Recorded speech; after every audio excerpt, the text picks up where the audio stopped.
നിങ്ങളുടെ ഡയറ്റീഷ്യനും ഡോക്ടറും ഒക്കെ പറഞ്ഞിട്ടുണ്ടാവുക, വിശപ്പുള്ള സമയത്ത് മാത്രം ഭക്ഷണം കഴിക്കുകയാണെങ്കിൽ വെയിറ്റ് കുറയ്ക്കാൻ പറ്റും, കൊളസ്ട്രോൾ കുറയ്ക്കാൻ പറ്റും, ഫാറ്റി ലിവർ ഡിസീസ് ശരിയാക്കാൻ പറ്റും എന്നൊക്കെയാണ്.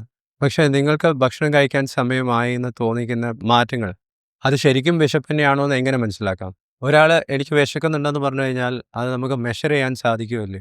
ഒരാൾക്ക് വേദന ഉണ്ടെന്ന് പറഞ്ഞു കഴിഞ്ഞാൽ അത് നമുക്ക് അളക്കാൻ ബുദ്ധിമുട്ടാണ്. അതേപോലെ തന്നെയാണ് ഒരാളുടെ വിശപ്പെന്നും പറയുന്നത്. ഹായ് ഫ്രണ്ട്സ്, ഞാൻ ഡോക്ടർ പ്രസൂൺ. നമുക്ക് വെയിറ്റ് അളക്കാം, ഹൈറ്റ് അളക്കാം, ബ്ലഡ് പ്രഷർ അളന്നു നോക്കാം.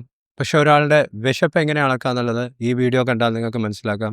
വിശപ്പ് കൃത്യമായി അളക്കാൻ നിങ്ങൾക്ക് സാധിച്ചാൽ നിങ്ങൾക്കും നിങ്ങളുടെ വെയിറ്റ് കുറയ്ക്കാം, പ്രമേഹം കൺട്രോൾ ചെയ്യാം, കൊളസ്ട്രോൾ ലെവൽ നോർമലിലേക്ക് കൊണ്ടുവരാം. അങ്ങനെ പല തരത്തിലുള്ള ബെനിഫിറ്റ്സ് ആണുള്ളത്. ഇത് എങ്ങനെയാണ് ചെയ്യേണ്ടതെന്നുള്ളത് നമുക്ക് ഈ വീഡിയോയിൽ നോക്കാം. So welcome back to doctor എന്ന് മാത്രം. വിശപ്പുള്ള സമയത്ത് മാത്രം ഭക്ഷണം കഴിക്കുകയാണെന്നുണ്ടെങ്കിൽ അധികം ആൾക്കാർക്കും 3 നേരമൊക്കെ ഒരു ദിവസം ഭക്ഷണം കഴിക്കേണ്ട ആവശ്യം വരാറുള്ളൂ. പക്ഷേ വിശപ്പെന്ന് പറയുന്നത് അത്ര എളുപ്പം കണ്ടുപിടിക്കാൻ പറ്റുന്ന ഒരു കാര്യമല്ല.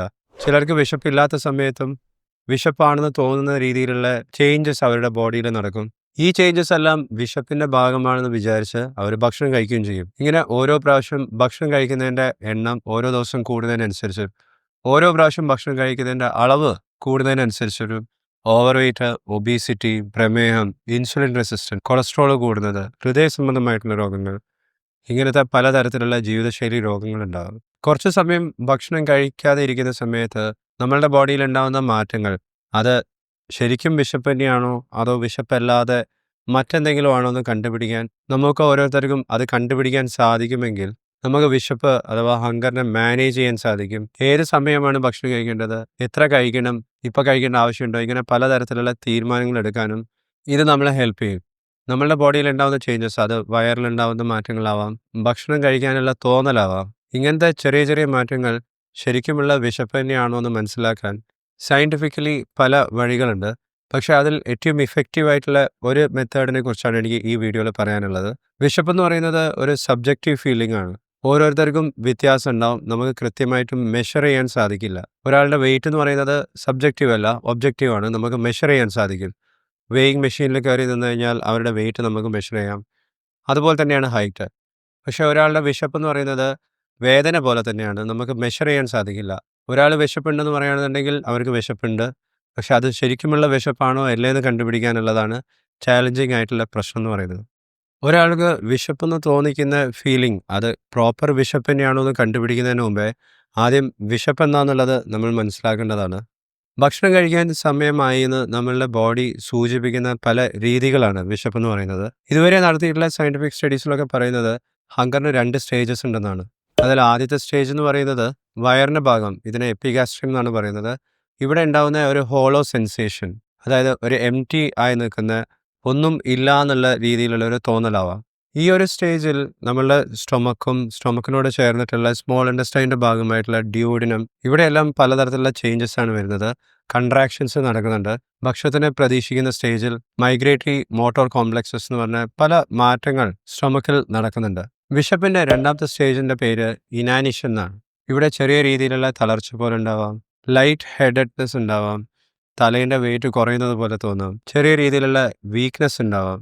ഇനാനിഷൻ എന്ന് പറഞ്ഞ ഈ സ്റ്റേജിൻ്റെ ഒരു അർത്ഥം എന്ന് പറയുന്നത് ന്യൂട്രീഷൻ, അതായത് ഭക്ഷണം കിട്ടാൻ റെഡി ആണെന്നാണ്. ഭക്ഷണത്തിനെ ഡൈജസ്റ്റ് ചെയ്യാൻ റെഡി ആവണമെന്നല്ല.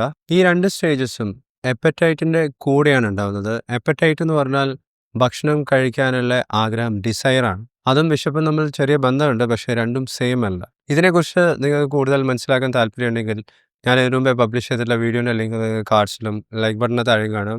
ആ വീഡിയോ തീർച്ചയായിട്ടും കാണണം. ഇനി ഒരാൾക്ക് ഹങ്കർ, അതായത് വിശപ്പിൻ്റെ സ്റ്റേജസ് തുടങ്ങിയിട്ടുണ്ടോ ഇല്ലയെന്ന് കണ്ടുപിടിക്കാൻ സയൻറ്റിഫിക്കലി ഏറ്റവും നല്ലൊരു മെത്തേഡ് എന്ന് പറയുന്നത് ബ്ലഡ് ഷുഗർ ലെവൽ നോക്കുന്നതാണ്. ബ്ലഡ് ഷുഗർ എന്ന് പറഞ്ഞാൽ രക്തത്തിലുള്ള ഗ്ലൂക്കോസിൻ്റെ അളവ് നോക്കുന്നതാണ്.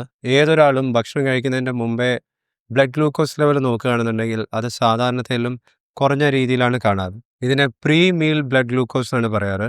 ഇങ്ങനെ ഭക്ഷണം കഴിക്കുന്നതിൻ്റെ മുമ്പേ നമ്മൾ നോക്കുന്ന രക്തത്തിലുള്ള ഗ്ലൂക്കോസിൻ്റെ അളവും ഹങ്കറും തമ്മിൽ ബന്ധമുണ്ടെന്നാണ് പല സ്റ്റഡീസിലും കണ്ടെത്തിയിട്ടുള്ളത്. ഇങ്ങനെ രക്തത്തിലുള്ള ബ്ലഡ് ഗ്ലൂക്കോസിൻ്റെ ലെവൽ നോക്കിയാൽ നമുക്ക് ഒരാൾക്ക് വിശപ്പുണ്ടോ ഇല്ലേ എന്നുള്ളത് ഒബ്ജക്റ്റീവ്ലി, ഞാൻ നേരത്തെ പറഞ്ഞ പോലെ വെയിറ്റ് മെഷർ ചെയ്യാൻ പറ്റുന്നത് പോലെയും ഹൈറ്റ് മെഷർ ചെയ്യാൻ പറ്റുന്ന പോലെ ബ്ലഡ് ഗ്ലൂക്കോസിൻ്റെ വാല്യൂ ഉപയോഗിച്ചിട്ട് നമുക്ക് ഒരാളുടെ ഹങ്കറും മെഷർ ചെയ്യാൻ സാധിക്കും. കുട്ടികളിലും അഡൽസിലും സെപ്പറേറ്റായി പലതരത്തിലുള്ള സ്റ്റഡീസ് നടത്തിയിട്ടുണ്ടായിരുന്നു. കുറേ മണിക്കൂർ ഭക്ഷണം കഴിക്കാതെ ഇരിക്കുകയും ഭക്ഷണം കഴിക്കുന്നതിൻ്റെ തൊട്ട് മുമ്പേ ഹങ്കറിൻ്റെ 2 സ്റ്റേജസ് വരുന്നുണ്ടോ ഇല്ല എന്നുള്ളത് നോട്ട് ചെയ്യാനും, അങ്ങനെ ആദ്യത്തെ സ്റ്റേജും രണ്ടാമത്തെ സ്റ്റേജും വരുന്ന സമയത്ത് ബ്ലഡ് ഗ്ലൂക്കോമീറ്റർ ഉപയോഗിച്ചിട്ട് സ്വന്തം നോക്കാനും സ്റ്റഡിയിൽ പാർട്ടിസിപ്പേറ്റ് ചെയ്തിട്ടുള്ളവരെ ട്രെയിൻ ചെയ്യിപ്പിച്ചിട്ടുണ്ടായിരുന്നു. ഇങ്ങനെ കുറേ ദിവസത്തെ ട്രെയിനിങ്ങിന് ശേഷം സ്റ്റഡിയിൽ പാർട്ടിസിപ്പേറ്റ് ചെയ്തവർക്ക് കൊടുത്തിട്ടുള്ള ഇൻസ്ട്രക്ഷൻ വിശപ്പിൻ്റെ 2 സ്റ്റേജസും വരുന്ന സമയത്ത് മാത്രം, അതിനെ കൃത്യമായി ഐഡൻറ്റിഫൈ ചെയ്യുന്ന സമയത്ത് മാത്രം ഭക്ഷണം കഴിക്കുക എന്നുള്ളതാണ്. സ്റ്റഡീൻ്റെ അവസാനം ഇവർ കണ്ടെത്തിയിട്ടുള്ളത് ബ്ലഡ് ഗ്ലൂക്കോസിൻ്റെ ലെവൽ മെഷർ ചെയ്യുന്നതിനനുസരിച്ച് ഹങ്കറിൻ്റെ പ്രോപ്പറായിട്ടുള്ള സ്റ്റേജസ് ആണോ എന്ന് മനസ്സിലാക്കിയിട്ടുള്ളവർ വിശപ്പല്ലാന്ന് തോന്നുന്ന സമയത്ത് ഭക്ഷണം ഒഴിവാക്കുകയും ചില സമയം ഭക്ഷണം കഴിക്കുന്നത് അവർ തന്നെ നീട്ടിക്കൊണ്ടുപോവുകയും, ഇങ്ങനെ ചെയ്യുന്നതിനനുസരിച്ച് ഇവർ കഴിക്കുന്ന ഭക്ഷണത്തിൻ്റെ ക്വാണ്ടിറ്റിയും കുറയും. ഓരോ ദിവസം എത്ര പ്രാവശ്യമാണോ ഭക്ഷണം കഴിക്കുന്നത് അതിൻ്റെ എണ്ണവും കുറയ്ക്കാൻ സാധിച്ചിട്ടുണ്ടായിരുന്നു. ഇത് കാരണം ഇവർക്ക് ഇവരുടെ വെയിറ്റ് കുറയ്ക്കാൻ സാധിച്ചു. ഡയബറ്റിസ് ഉള്ളവർക്ക് ബ്ലഡ് ഗ്ലൂക്കോസ് ലെവൽ കൺട്രോൾ ചെയ്യാൻ സാധിച്ചു. പലതരത്തിലുള്ള ലൈഫ് സ്റ്റൈൽ ഡിസീസസിൽ ഇവർക്ക് പോസിറ്റീവായിട്ടുള്ള ചേഞ്ചസ് കണ്ടിട്ടുണ്ടായിരുന്നു. നിങ്ങൾക്കും ഇത്തരത്തിലുള്ള പ്രശ്നങ്ങളുണ്ടെങ്കിൽ, അതായത് ഓവർ വെയിറ്റോ കൊളസ്ട്രോളോ കൂടുതൽ, ഫാറ്റി ലിവർ ഡിസീസ്, പ്രമേഹം, ഇങ്ങനെയൊക്കെയുള്ള സമയത്ത് ചിലപ്പോൾ നിങ്ങളുടെ ഡോക്ടറും നിങ്ങളുടെ ഡയറ്റീഷ്യനും നിങ്ങളുടെ അടുത്ത് പറഞ്ഞിട്ടുണ്ടാവുക വിശപ്പ് ഉള്ള സമയത്ത് മാത്രം കഴിച്ചാൽ മതി എന്നായിരിക്കും. പക്ഷേ ഓരോ ദിവസം ഭക്ഷണം കഴിക്കാനാവുന്ന സമയത്തും അല്ലാത്ത സമയത്തും നിങ്ങളുടെ ബോഡിയിൽ ഉണ്ടാകുന്ന ചേഞ്ചസ് അത് വിശപ്പ് തന്നെയാണോ അല്ലേ എന്ന് കണ്ടുപിടിക്കാനുള്ള ട്രെയിനിങ് അതാരും നിങ്ങൾക്ക് പറഞ്ഞു തരാറില്ല. അത് കൃത്യമായിട്ടും വിശപ്പ് തന്നെയാണോ അല്ലേ എന്ന് കണ്ടുപിടിക്കാനുള്ള ട്രെയിനിങ് ആർക്കും കിട്ടാറുമില്ല. ഇങ്ങനെ വിശപ്പിനെ അളക്കാനും വിശപ്പ് പ്രോപ്പറായിട്ടുള്ള വിശപ്പ് തന്നെയാണെന്ന് മനസ്സിലാക്കാൻ കഴിവുള്ളവർക്ക് വിശപ്പുള്ള സമയത്ത് തന്നെ കഴിക്കാനും സാധിക്കും. അങ്ങനെ അവർ ഭക്ഷണം കഴിക്കുന്ന സമയത്ത് അവരുടെ ബോഡിയിൽ പലതരത്തിലുള്ള പോസിറ്റീവ് ചേഞ്ചസ് കാണാറുണ്ട്. അത് വെയിറ്റ് കുറയുന്നതാവാം, കൊളസ്ട്രോൾ നോർമൽ ആവുന്നതാവാം, ബ്ലഡ് ഷുഗർ കൺട്രോളിലാവുന്നതും, ഹൃദയ സംബന്ധമായിട്ടുള്ള രോഗങ്ങൾ മാനേജ് ചെയ്യാൻ പോലും ഇത് ഇഫക്റ്റീവ് ആണെന്നാണ് പറയുന്നത്. നിങ്ങൾക്ക് ഓവർ വെയിറ്റ് ഒന്നുമില്ല, നോർമൽ വെയിറ്റ് ആണെങ്കിൽ പോലും നിങ്ങളുടെ ഇൻസുലിൻ റെസിസ്റ്റൻസ് കുറയ്ക്കാനും ഇൻസുലിൻ സെൻസിറ്റിവിറ്റി ഇംപ്രൂവ് ചെയ്യാനും ഹങ്കർ ഉണ്ടോ ഇല്ലയെന്ന് കണ്ടുപിടിക്കുന്ന ട്രെയിനിങ് എടുക്കുന്നത് നല്ലതാണ്. അതിന് നിങ്ങൾ ചെയ്യേണ്ടത് ബ്ലഡ് ഗ്ലൂക്കോസ് ലെവലുമായിട്ട് കമ്പയർ ചെയ്യേണ്ടതാണ്.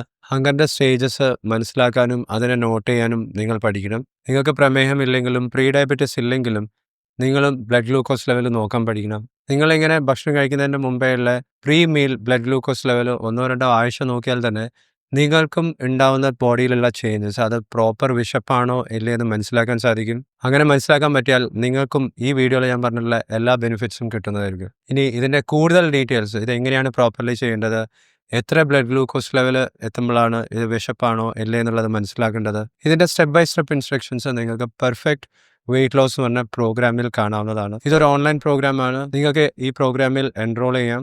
ഈ പ്രോഗ്രാമിൽ പലതരത്തിലുള്ള വീഡിയോ ലെസൺസ് ഉണ്ട്, അസൈൻമെൻറ്റ്സ് ഉണ്ട്, ക്വിസസ് ഉണ്ട്, നിങ്ങൾ കംപ്ലീറ്റ് ചെയ്യേണ്ട ടാസ്ക്സ് ഉണ്ട്. ഹങ്കർ മാനേജ്മെൻറ്റ് മാത്രമല്ല, ഇമോഷണൽ ഈറ്റിങ്ങും എങ്ങനെ മാനേജ് ചെയ്യാം, നിങ്ങളുടെ ബോഡി വെയിറ്റ് എങ്ങനെ ട്രാക്ക് ചെയ്യാം, ഇങ്ങനത്തെ പല കാര്യങ്ങൾ ഈ പ്രോഗ്രാമിൽ കവർ ചെയ്യുന്നുണ്ട്. ഈ പ്രോഗ്രാമിൽ എൻറോൾ ചെയ്യാനുള്ള ലിങ്കും നിങ്ങൾക്ക് കാർഡ്സിലും ലൈക്ക് ബട്ടൻ്റെ താഴെ കാണാവുന്നതാണ്. വിശപ്പിനെ കുറിച്ച് നിങ്ങൾക്ക് ഇനി കൂടുതൽ എന്താണ് അറിയേണ്ടത്, വീഡിയോൻ്റെ താഴെ കമൻറ്റ് ചെയ്യുക. ഈ വീഡിയോ നിങ്ങൾക്ക് ഇഷ്ടപ്പെട്ടിട്ടുണ്ടെങ്കിൽ ലൈക്ക് ചെയ്യുക, ചാനൽ സബ്സ്ക്രൈബ് ചെയ്യാൻ മറക്കരുത്. ഞാൻ നിങ്ങളെ അടുത്ത വീഡിയോയിൽ കാണാം. ബൈ.